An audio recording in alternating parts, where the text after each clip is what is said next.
Et le Seigneur nous a fait grâce d'être encore ce matin au devant de vous. Nous sommes au mois de novembre. C'est le 11e mois. Oh, le chiffre 11. C'est un chiffre de transition. Voilà pourquoi lorsque Jacob aura son 11e fils, il sera appelé, obligé de quitter Laban et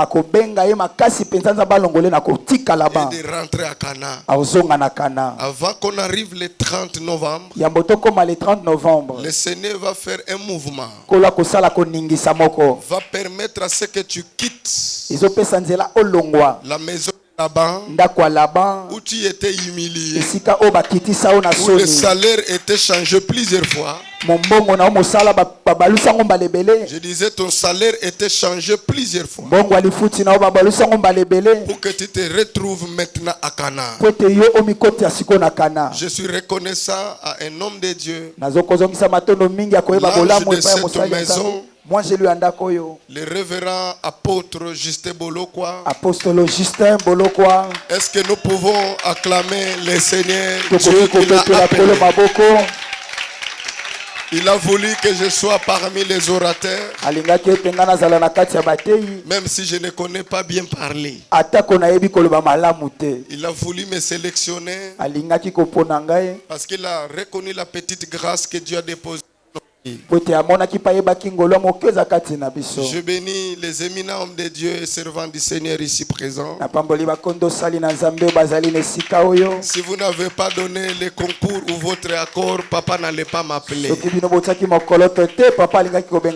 J'ai déjà prêché ici plusieurs fois et conduit plusieurs services en ces lieux. Et Dieu nous a toujours fait grâce. Lorsque nous prenons le micro, que le peuple de Dieu soit béni.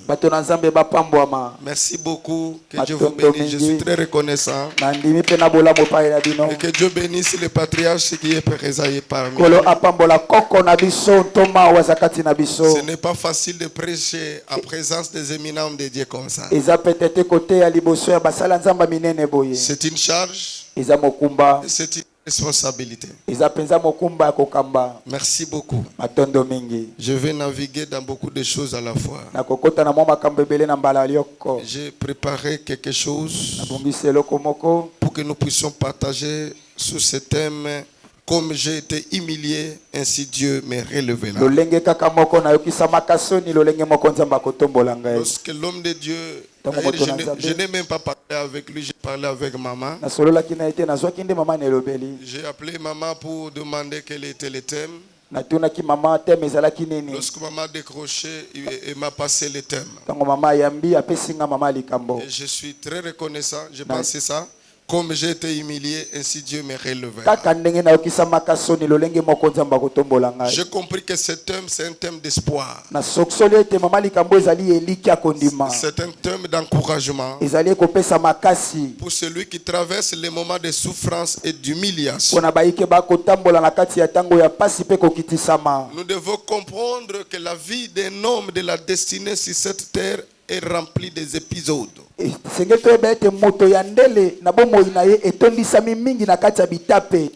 homme de la destinée, il est comme un acteur d'un film rempli de plusieurs épisodes. Tu peux le voir, un moment il est humilié, mais il faut savoir que la finalité c'est le relèvement de sa tête. Je crois fermement au Dieu qui a donné cette vision à son serviteur, que les 20 jours ne peuvent pas s'épuiser sans qu'une vie soit changée, sans qu'une famille soit relevée, sans qu'une personne soit bénie. Soyez bénis. La vie d'une personne sur la terre, c'est comme un parcours de champion. Si cette terre si tu ne sais pas ces bagarres, Dieu ne peut pas intervenir pour toi, ni de relever ta tête. C'est une vie sans parcours. C'est une vie qui n'aura pas de cours. Capable de t'amener dans la cour royale. C'est le parcours qui nous donne des cours qui nous amène dans la cour.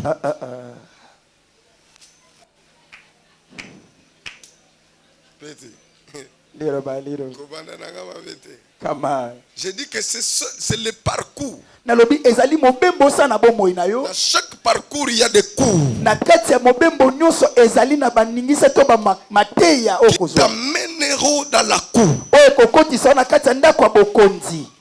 C'est clair? C'est clair? L'homme sur la terre n'a que 2 temps. Il a le temps de pleurer et il a le temps de rire. Le moment d'humiliation, c'est ton temps de pleurer. Mais le temps où l'Éternel te relève, c'est le temps pour toi de rire. Lorsque tu lis dans Genèse chapitre 1, pour qu'un jour soit complet, la Bible déclare il y a un soir et il y a un matin. Ce fut le premier jour. Dieu crée. À la fin, il y a un soir, il y a un matin, ce fut le deuxième jour. C'est que la vie d'une personne sur la terre peut commencer avec un soir. Mais attention, pour que le cycle de la vie soit complet, pour que le jour soit total, il faut qu'il y ait un matin. Amen. Le temps d'humiliation, c'est ton temps de soir. Mais le temps de relèvement, c'est ton matin. Le soir, tu auras l'incapacité de voir loin. Mais le matin, tu peux voir loin. Je proclame en tant que prophète. Je décrète et je déclare. Dans peu de temps, ton soir va passer et ton matin arrive. Le matin d'aujourd'hui, je veux pas vous que le temps de consolation arrive. Parce que le temps de relèvement, c'est le temps de consolation. Le Dieu que nous servons, c'est un Dieu de consolation. Ésaïe chapitre 40, verset 1, il est écrit ceci: consolez, consolez mon peuple. C'est que le Dieu que nous servons, c'est un Dieu qui aime la consolation de son peuple. Oh, la consolation n'a de la valeur que dans la vie d'une personne qui a vécu des afflictions. La consolation n'a d'utilité que dans la vie de celui qui a passé des moments de souffrance. Lorsqu'on est éprouvé, vous allez voir les gens venir te présenter les condoléances, après de te consoler par rapport aux douleurs que tu as eu à obtenir. J'annonce à quelqu'un que le temps de ta consolation arrive. Je vais lire avec vous des textes. Écrivez Ésaïe 41 à 2. Et Juge chapitre 11, verset 1 à 11. Vous allez lire ce passage. Vu que je n'ai plus de temps, vous allez écrire, vous allez mentionner. Et moi je vais développer parce que j'ai ça en tête. Est-ce que je peux entrer dans les messages? Mon Dieu, est-ce que je peux entrer dans les messages? Apparemment vous n'êtes pas là. Est-ce que je peux entrer dans les messages? Vous pouvez nous lire Juge chapitre 11. Aidez-moi. Un lecteur de la parole. Et Ésaïe 40, verset 1 à 2. Allons-y.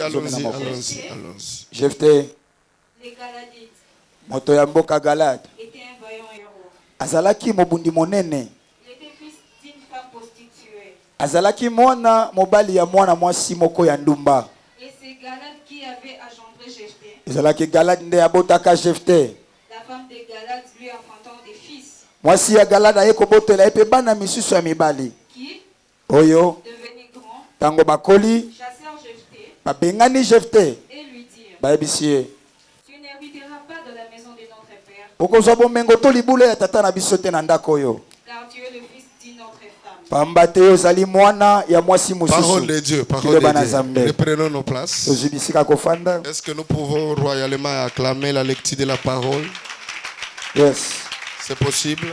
Etela kolo maboko na liloba. Amen. Écoutez. Yoka. L'histoire que nous venons de lire. C'est des bien-aimés du nom de Jephthé. Le nom de Jephthé signifie l'Éternel a ouvert, l'Éternel a délivré. Et ce qui est étonnant, Dieu le présente comme un vaillant héros. On nous signale que cet homme qui est Dieu appelé vaillant héros était un enfant que Gad avait eu, mais avec une femme prostituée. Et la femme légitime de Gad a eu d'autres enfants qui sont devenus grands. Ils commencèrent à chasser Jephthé pour que Jephthé quitte la maison de leur père, en disant qu'il ne devait pas participer à l'héritage de leur père parce que sa mère était une autre femme. Mais la Bible déclare que Jephthé ayant été beaucoup tourmenté par la famille, il a fui, il est parti dans un pays de Tob et il commence à faire les excursions avec les gens de rien. Lorsque les ennemis sont venus attaquer ses frères israélites, c'était les anciens de Galad qui sont venus les chercher pour lui dire, viens avec nous, combat nos ennemis, tu deviendras notre chef. Vous avez compris ça? Est-ce que vous avez compris ça? Yes. Écoutez, Jephthé était poussé à l'exil suite à un conflit familial dit à l'héritage. Son père c'est Galad. Oh, le nom de Gad veut dire quel bonheur. Oh, Gad était septième fils de Jacob, qu'il a eu avec la servante du nom de Zilpa. Sa descendance, il y a eu un homme qui épousa une femme qu'on n'a pas présenté le nom. Cet homme était humilié dans sa propre famille, au point où la femme de son père influença d'autres fils. Que ce monsieur du nom de Jephthé ne doit pas hériter avec nous parce que sa mère était une prostituée. Mon frère, ma soeur, je ne sais pas tu es humilié dans quel domaine. Vous savez que la première humiliation d'un homme ne se trouve pas dans le quartier, mais c'est dans sa propre famille. Jésus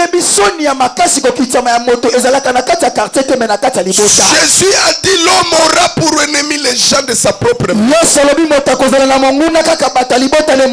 Lorsque les gens du dehors ont le courage de t'humilier, parce qu'ils ont vu cela dans ta propre famille, le sang qui était en Jephthé, c'était le même sang qui était dans d'autres fils, qui les haïssaient et qui les tourmentaient. J'ai compris quatre choses dans ce texte. La première chose, les conditions conditions de ta naissance n'effaceront pas les plans de Dieu sur ta vie. Les conditions de ton arrivée sur la terre ne doivent pas, ne vont même pas effacer les plans de Dieu sur toi. Yes, même si tu as été né au village, cela ne veut pas dire que toute ta vie tu la passeras au village. Car selon la spiritualité, les conditions de naissance n'influenceront jamais négativement au plan que Dieu a établi. Ce n'est pas parce que ton père ayant enceinté ta mère et a refusé cette responsabilité que Dieu va refuser ta responsabilité. J'aimerais dire à mon frère, à ma soeur, conditions qui ont émaillé ton arrivée sur la terre n'effaceront pas le projet de Dieu sur toi. Deuxième chose, les conditions de vie actuelles que tu mènes ne vont pas modifier ce que Dieu a prévu pour toi. Ce n'est pas parce que tu n'as pas l'argent aujourd'hui que le projet de relèvement de Dieu sur toi est annulé. Ce ne sont pas les conditions qui t'entourent aujourd'hui qui vont faire à ce que ce que Dieu a prévu pour toi soit modifié. Zambé a travaillé na banque na bisoté. Soki liquidité eza na banque centrale na bisoté. S'il n'y a pas de liquidité, la liquidité que na lola liquidité eza. Ça ne veut pas dire qu'elle a laissé les conditions actuelles que tu es en train de traverser. Mon frère, ma soeur, cela ne te pousse pas à quitter Dieu. Car cela ne modifieront jamais ce que le Seigneur a prévu pour toi. Mon Dieu, Yesu abotama na ebisika bibwele, n'est-ce pas? Yes.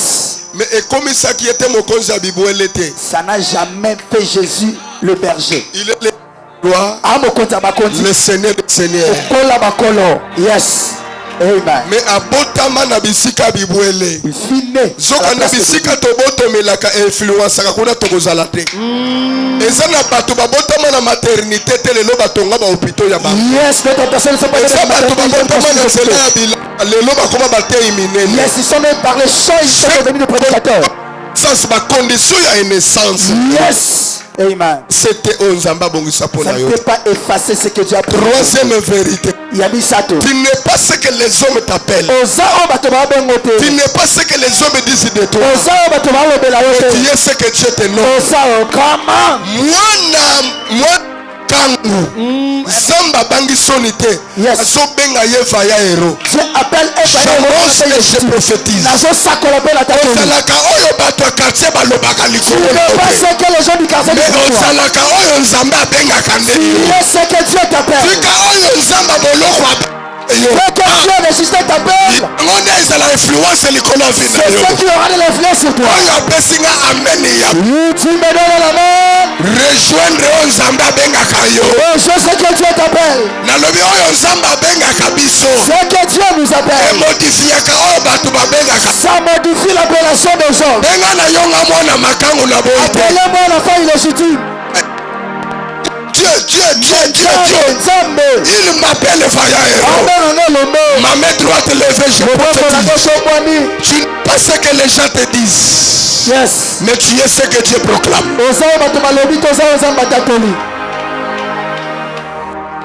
Benga yo le lompia ke mentonga nde yo nde riche alobi tika bato babenga yo lelo moto azanga stérile, tu es stérile lobi mama mapasa yona bakobenga yo mwambui shambui nalingi loyebisa mutu moko ne sois pas découragé parce que les gens disent de toi.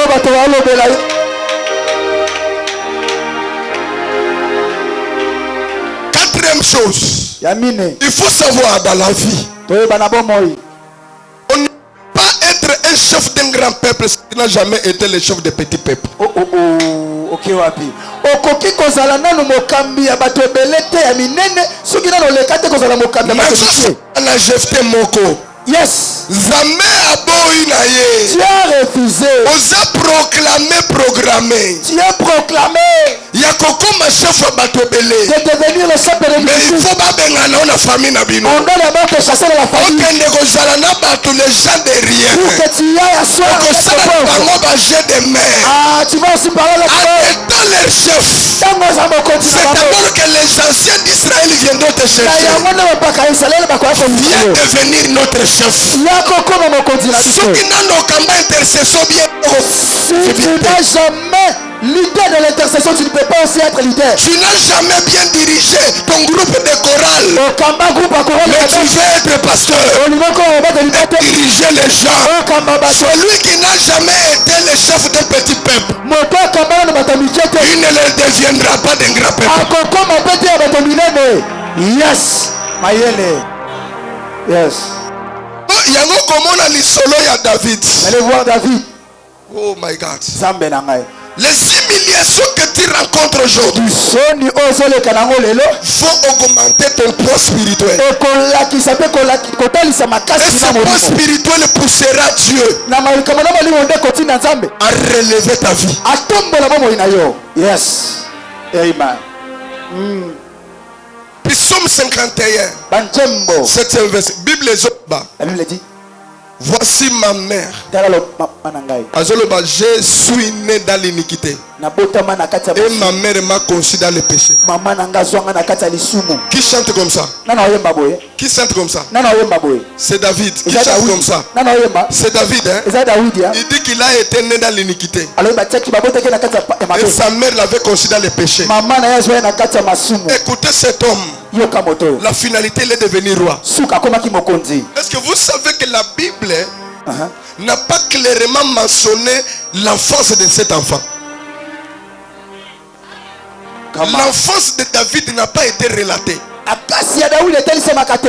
avoir l'histoire de l'enfance de David, le nom signifie le bien-aimé de Dieu. Cet enfant ici,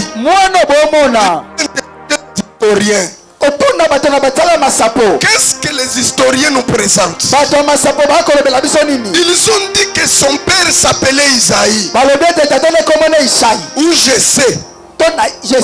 On l'appelait aussi Jessé. Écoutez, cet homme qu'on appelle Jessé ou Isaïe siégeait dans la cour supérieure de la Sanhedrin. Qui était la cour supérieure de Torah. Qui était la loi juive. Son père siégeait là-bas. Oh, son père avait pour femme Adaël. C'est la mère de David. Il dit ceci. Cette femme ici ne me convient pas. Il s'est résolu de rompre avec Adaël. Et bakaboni naye. Quand c'est rompu. Et aye kozwa une femme ménagère. Yes. Yes, la femme de cette tribu. Come on. Come on. Est-ce que je peux dire quelque chose? Come on. Attention avec l'humiliation que vous passez. Ils ont préparé un moment de gloire. Ça prépare un moment de gloire pour toi. Toutes personnes qui sont élevées aujourd'hui, ils n'ont pas commencé avec l'élévation de l'enfance. Ils ont passé le temps difficile. Qu'est-ce qui s'est passé? Qu'est-ce qui s'est passé? Mokolo oyo femme ménagère, il faut sikoba comme na libala na Isaïe. Le jour où la femme ménagère doit entrer maintenant dans le mariage. Pour que Isaïe alala ndako moko na ye. Pour que Isaïe tombe en même maison avec elle. Ménagère oyo abandaki kolinga mingi Adaël. Et cette femme ménagère aimait qui maîtresse na ye. Alobi toko sala G. Elle va faire quelque chose. Yes. On va planifier quelque chose. Ce qui s'est passé et Rachel, c'est ce qui doit faire pour que David soit au bon monde. Yes. Come on. Isaïe ou je sais. Amonike azoyeba ke nazokende ne na mwasi nanga nazui ménagère. Oza mwasi ya rananga. Yes, c'est ça ma femme que j'ai pris. Zokandi ménagère. La femme ménagère. Abengisaki mwasi na yo bakabwana na. Elle a appelé aussi son ex. Amen. Akotisiye na ndako. Elle a fait entrer dans la chambre. Elle a fait entrer dans la chambre. Come on. C'est comme ça que David a lobaki que ma mère m'a conçu dans le péché. Oh oh. Parce que voilà qu'à solo.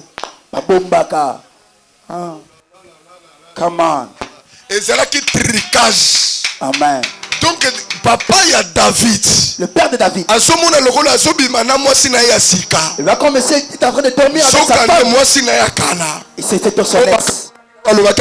Ils s'étaient séparés. Le même jour, elle a pris. Elle est enceinte. Elle est partie. Quand ils ont pris que cette que tu as chassé, ils ont commencé à tuer Adaël. Mais quand même Isaïe na mawayata balekisaka ensemble. Par la compassion d'Isaïe. A protéger. A battre la haie. Quand l'enfant est fini. Azana zie blanc. Yes. Azaka roux.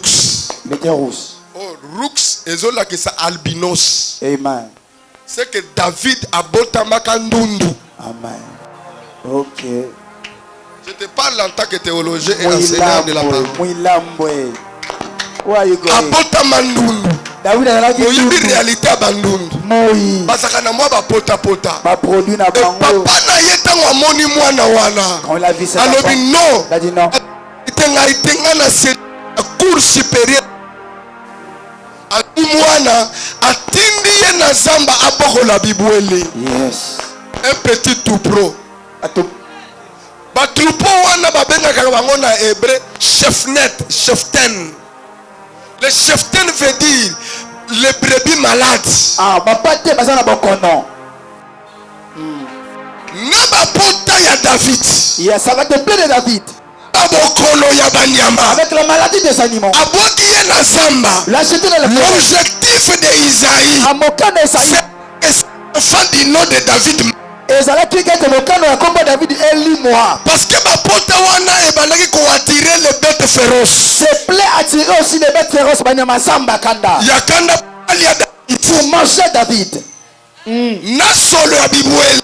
Avec l'auteur de avec ses plaies. Et ça dégageait l'odeur. Et cet odeur attirait les projet y a papa y a David. Dans la projet de David. C'était quand de bêtes féroces viendront.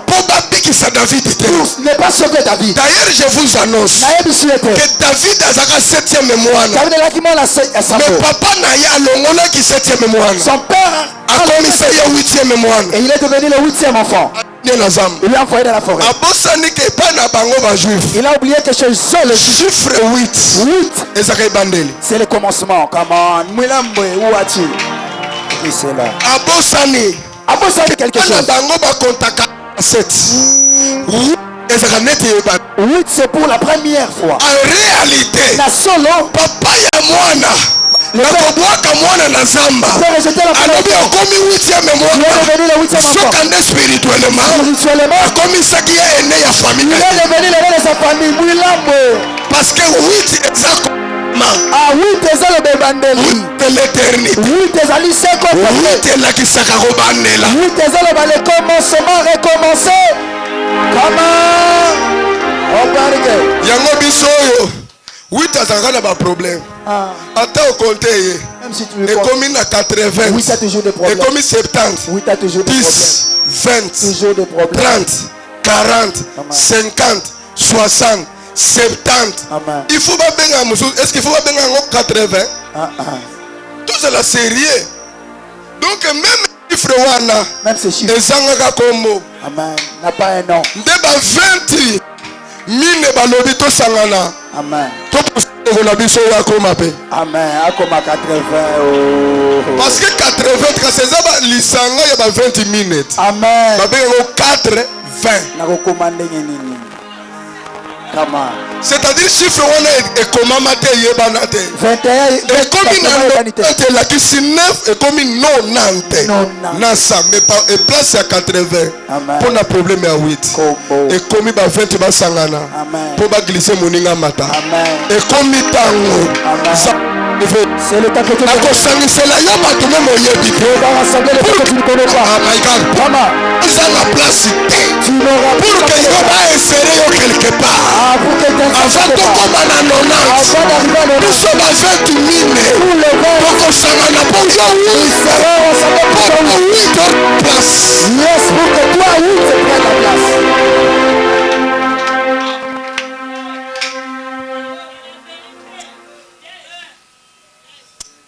Wapi ba 20? Ba 20 baza wapi? Bosonga 8 yoyo. Où sont le 20 qui peut aider les 8? Na monde à grandeur a raté 0. Amen. Ce qui t'a raté 0. Amen. Yes. Ba 9-0 na bango ezanga facilité ba benga ka bango. De 9 ils ont des 0. Biso ba famille ezanga griffe. Nous n'avons pas de famille. Nana ko kipe biso.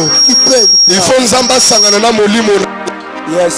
Qui peut pas na biso. Relèvement na yekuta na maboko abatu. Relèvement ne viendra pas. Relèvement na yekuta na nzamba tata. Relèvement viendra de Dieu. Nzamba source à relever. Je le tire de la source que la OK bien. Yes. Est-ce que na kozonga la David avant na kusilisa? Amen. Yo kama komi. Écoutez. David. Ah oui. Bamona boy ours aye. L'ours est venu. Solo naye.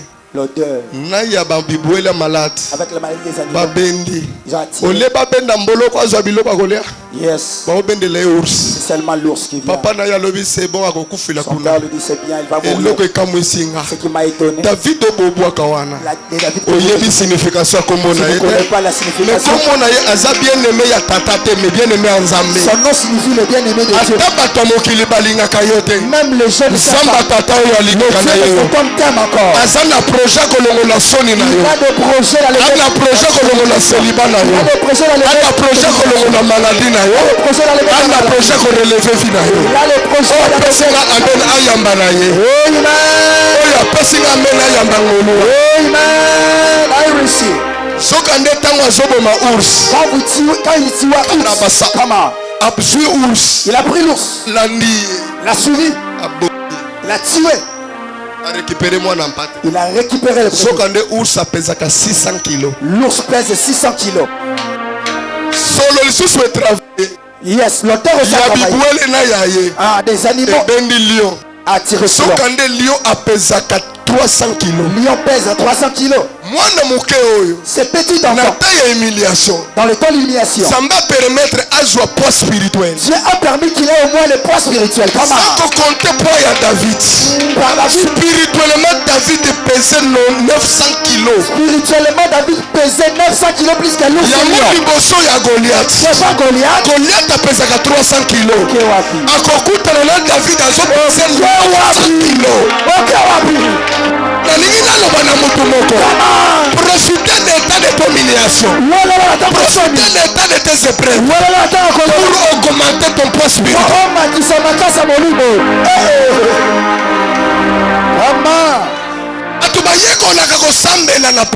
Ah, les gens apprennent à prier dans la souffrance.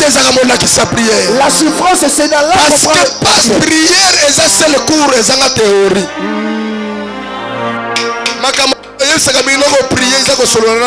La prière n'a pas de cours théorique.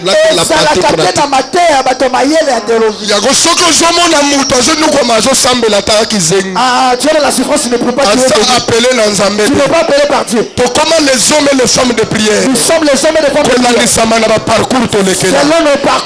Selon les humiliations. Selon nos combats. Oh my God. La prière. Dans le temps des humiliations que tu as. Le rejet des gens peut te pousser à être présent dans la parole de Dieu. Continue d'ailleurs dans la maison de oh oh.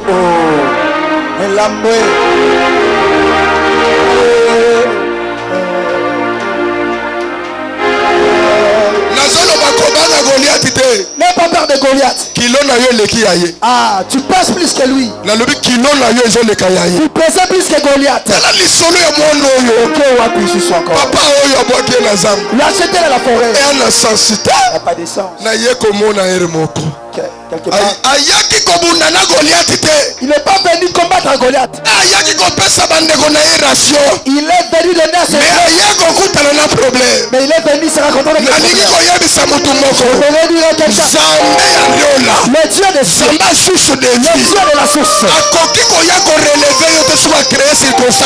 Il ne peut pas venir te relever s'il n'a pas créé des circonstances. Dieu va créer des circonstances. Qu'est-ce qui fera que son Dieu se manifeste?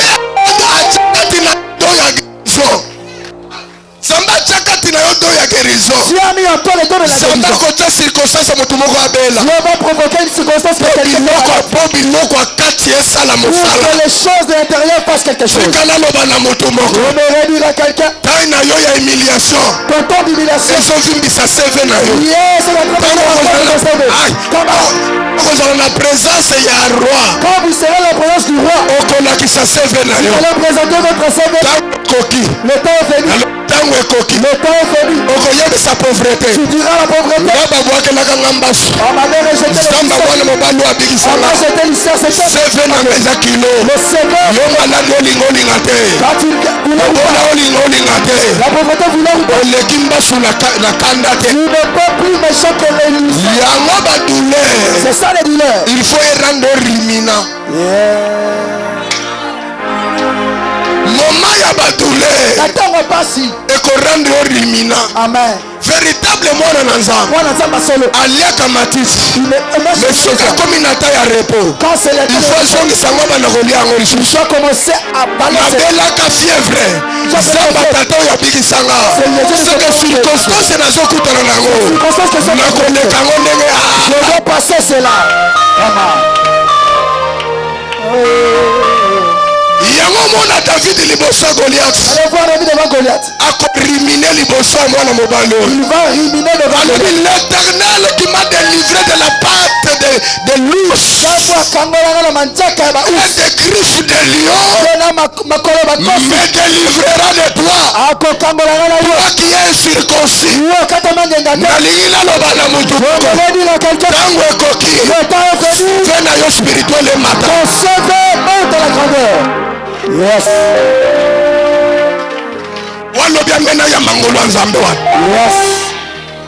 Ton CV pesera. CV ne cause la kilo. Saoul a subi l'amba là ici. Saoul a pris les ce qu'on a un esprit remise et reprise.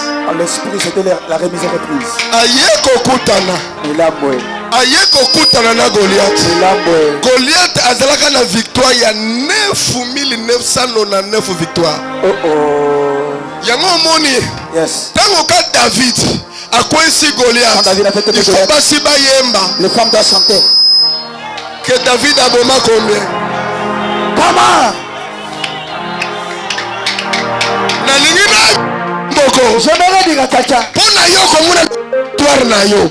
Tu vas voir comment victoire moko. Tu vas voir comme ça c'est la victoire misusu. Ta victoire cache le Goliath oyo zokwesa. Le Goliath que tu fais tomber. Asi alonga 9999 fois. Il a vécu 9999 fois. Oyo akokwesa ye. Ce qui va faire tomber. Akozwa bataille ya victoire à Goliath. Il sera la bataille de Ekokoma ya ye. Dans peu de temps les gens vont te célébrer.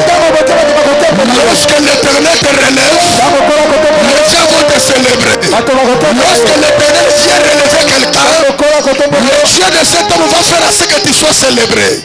Nazomona basi kobelela Saoul aboma 1000 mais David lisolo na ye komaka 10 000 zokande toi essayer na monde spirituel aye comme mambuto yo ye azalaki na bino azalaka na victoire rebelle a récupérer la victoire na ye kala mingi te libala na yo ekogangisa bato na lebi libala na yo ekopesa bato zieta lobi libala na yo ekopesa bato babetaka mabaku bakoloba afanda na église alekisa ntango ya jeunesse toyebela ye fiancé te mais li fiançai na ye esali kaka ya 1 mois zamba boloko aye kolore ye oyo alobelinga amen okosala fiançai ya 10 ans te oyo apesinga amen ozozwa mosala na yo emosala nzambe akopesa yo okozwa salaire ekochange makambo oyo apesinga amen ya bien yamba ngolo ya nzambe wana oyo alobelinga amen ya bien recevez la faveur le Dieu que nous servons c'est un Dieu qui relève.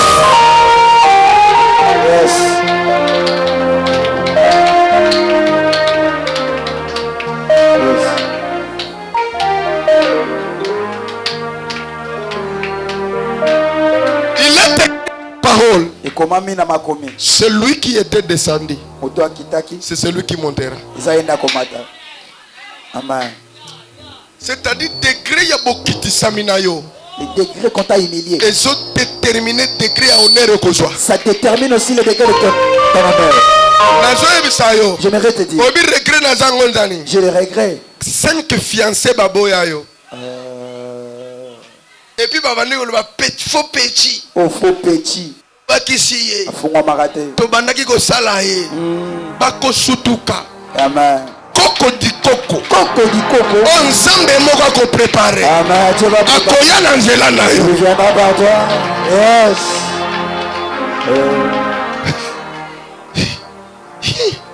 Yes. Oh. Bango moko bakoloba. Ils diront. Esili. C'est fini. On n'avait pas cette forme. Quand on venait à l'église, quand on te bandait à Etonga, louange. Je ne vivais pas les louanges. J'avais les babouches. Mon frère, ma sœur. De Konangaï. Mon colombo est catalan en plein louange qui t'a dimanche. Oh. Berger bienvenu. Berger bienvenu. Amen. Oyo qui sakabiso soni. Amen. Vous avez peu de courage. Au télémi peu de Amen. Papa. Lola e lola besengweza lina lola e. Na lipape katana. Na kupinga mbina pa e katani. Katani visible sauter. Polo ngwawana. Il faut remettre le micro. Amen. Ose la bakoti sabato na prière adoration. Amen. Namona yo Yesuwe. Modérateur peko. Na bendi bisaka nanga na récupérer place. Na zongi. Soni. Soni. Soni. Na yebika neta musamaka ser moko azuka zoka kaba finganga tous les cas makambo il y a pas un champion sans championnat. Ezala kana molongi moko te soka leki na kati ya kotonga. On ne peut pas être couronné sans parcours. Okoki kozwa motole te soko leki na nzela etumba te. On ne peut pas devenir grand sans être petit. Okoki kokoma monene te soko leka moke te. Nous sommes bandaka monene ti ebandeli kolo alingaka projet wana ba compliquer nzambe na vie. Amen. Adam, jour à liboso. Le premier jour qu'Adam avec ses barbes. Amen. Na libandi. Invu. Suki ya pembe. Invu chichini. Papa, premier jour à yana mokili. Asi anona déjà. Amen. Et balobi a vivant 930 ans. Ba kontaka ngokoma. Et bandaka ndenge nini. Les autres bandé la jour mokili. Amen. Tu bandaka na éternité. To yane. Place un peu na holandais. Amen. Recherche. Ba compliqué. Amen. Yes. Zamba lobi maka. Yes. Il faut nazomi sa mutu. Amen. Abana mwana muke. Amen. Sere moko ba sangeni po ba finganga. Amen. Et j'étais pasteur. Azaki mobateli pate. Principal église. Nazalaki ayambo ko kambetonga. Après pasteur il y avait un évangéliste et c'était moi. Si ma pasteur zalaki un évangéliste zalaki ngai. Papa na yoga kaka sera yako twa azaka mbuzu mwa liboso. Mbuzu zalaki munene. Et puis na sima pe benda. Nazalaki na nwani. Amen. Sera yebisanga. Nazo yoka ke yoza na projet ya ulinganga. Ata mokili bandeli totikale biso mibale. Et aussi mbate. Wana pote. Nambundu. Papa, et à ceux qui s'y voient, elle likosi logo la TV si ma TV akira. Na évité idée ekendaki wapi. Amen. Donc avant le belanga avait penza ya Akira. Information. Cher Peter. Akira. Na koko cela était. Na eleta. Alobaki sima ya Akira. Akira. Banda beta bambata popela. Amen. Mais papa oyo soka permis la na yo désert ezala c'est que kana ezaka liboso. Amen. Zamba tata oyo soka permettre o le kana désert. Si Dieu permet que tu passes dans le désert. C'est que kana eza. C'est-à-dire il y a Canaan quelque part. Zambe na ngai. Comprendre te. Au socialité. Te au comprendre. Au socialité. Soko la désert ya vie na yo yebango ke kana. Si vous traversez le désert de ta vie, sache-le bien qu'il y a Canaan. Soko le kana moment humiliation yebako honneur eza. Si vous traversez l'humiliation, il y a aussi l'honneur de moi. L'apôtre Pierre dit. Apôtre Paul. L'honneur c'est pour vous. Le couvre pour la bino. Qui croyez. Oh bon dima. Batoyo bazondima l'honneur c'est pour eux. Ceux qui croient l'honneur c'est pour eux. Mais avant de prendre cet honneur, vous allez passer dans des compliqués moments. Yes. Amen. Serwana koma na bane belé. Papa. Hein? Amen. Télé na jipa mabe. Yes. Na cottage na sima. Patrol. Zamba longola soni. Zamba longola soni. Yes. Avant na côté église. Wana na cha parfait. Amen. Ezaka ambomema. Na samboma kana nzoto. Na la morgue. Amen. Kanda bapasi na mafuta mbila na pakola nelanga. Alobi papa nzamba changeaka bato hein. Amen. Na lobi yo no simbila ka ifungula. Amen. On négligera pour le papa. Osimola ngoboya ko loba ke ngai longi la ngai zabe. Ofinga nga dikosi. Muzu na ngai ezala ko la simate va. Lokola mutabenga lelo to komi wapi. Lelo to sawapi. Dans peu de temps on te donne la raison. Na tango mokeba opesa raison. Mais le tikan nzamba bana ko pesa ya raison. Dieu va te donner la raison. Amen. J'avais préparé beaucoup de choses mais ce n'est plus important. Na bongisa ki makambo ebeleza suli tombate. C'est ici que l'esprit me dit. Église du Seigneur. Ce que moment faiblesse dans l'église, il ne faut pas mépriser, critiquer quelqu'un qui traverse des moments de faiblesse. Soutenir l'église. Ce sont des gens qui vont soutenir l'église. Amen.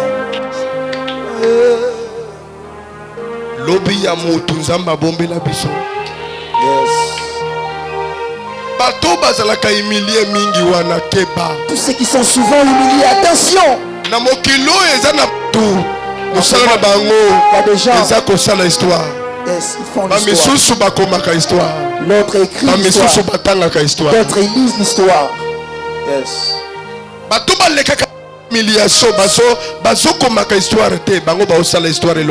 Ceux qui traversent dans l'humiliation, ils n'écrivent pas l'histoire, mais ils font l'histoire ensemble avec Dieu. Les autres vont écrire cela et les autres vont lire cela. Que personne ne te méprise. La réussite ne dépend pas de ton diplôme. Je ne t'encourage pas à fouiller les études. Si c'était la classe, il n'aurait pas dû les licencier. Comment?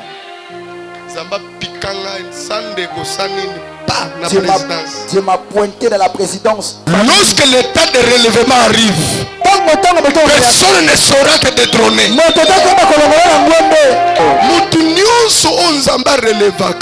Toute personne que Dieu ce que Dieu va lui donner, ça va longtemps durer. Dieu ne permettra pas. Tu prends le travail de 2 ans. Mariage de 5 ans. Non. Tout ce que Dieu donne, ça va demeurer entre tes mains.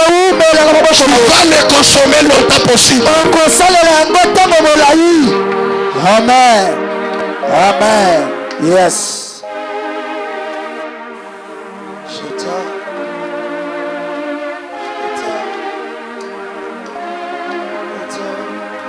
Locataire ya lelo kofinga kayete po yo somba avant. N'insultez pas Le locataire d'aujourd'hui. Si vous avez un problème à refouter, comprenez-le. Comprenez aussi vos locataires. Il ne faut pas les insulter. Quand les autres achètent des parcelles, tes parents marchent toujours. Yes. Seulement pour t'humilier. À cause des chambres salon que je suis en train de faire loyer chez toi. Vous m'avez humilié. Les jours viendra.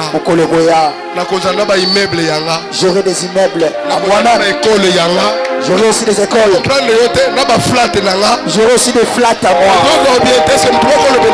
Quelqu'un peut dire Amen.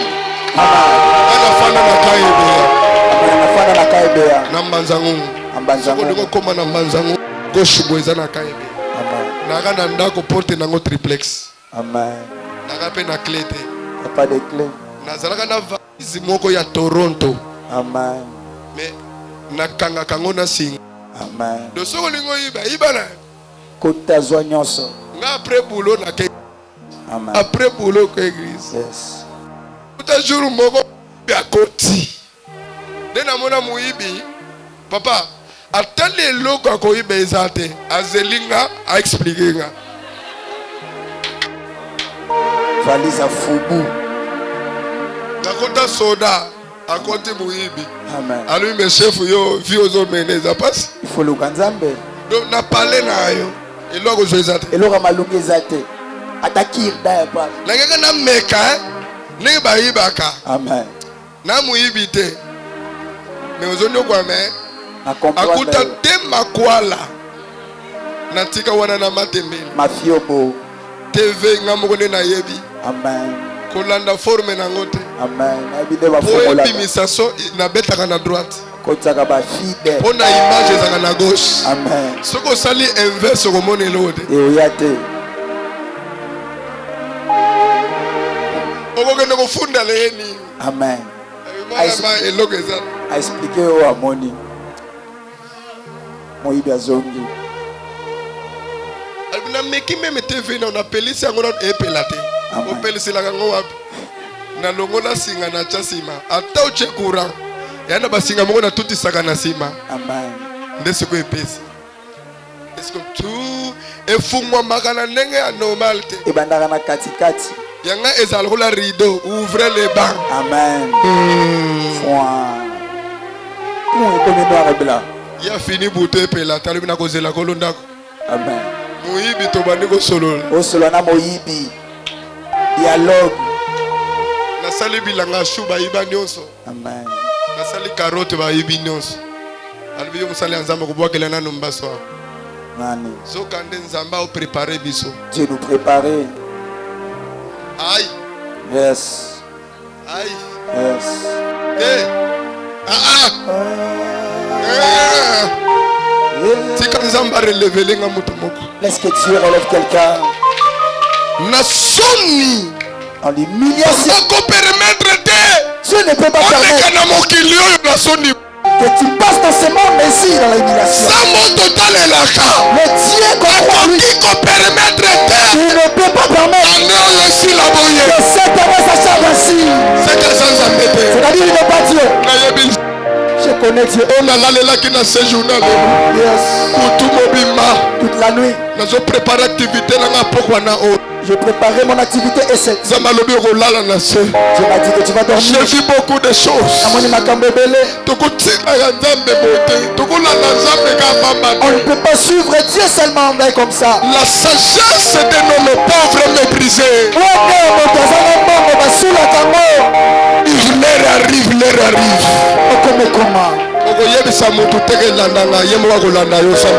Yes. Amen. Amen. Laisse que les gens que osambelaka wapi. Où est-ce que vous priez?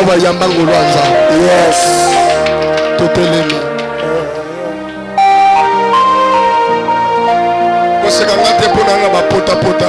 Il ne faut pas m'inciter parce que je te plais. Oh, vous m'avez rejeté. C'est de là qu'il va me donner la couloir et de venir aussi dans le palais.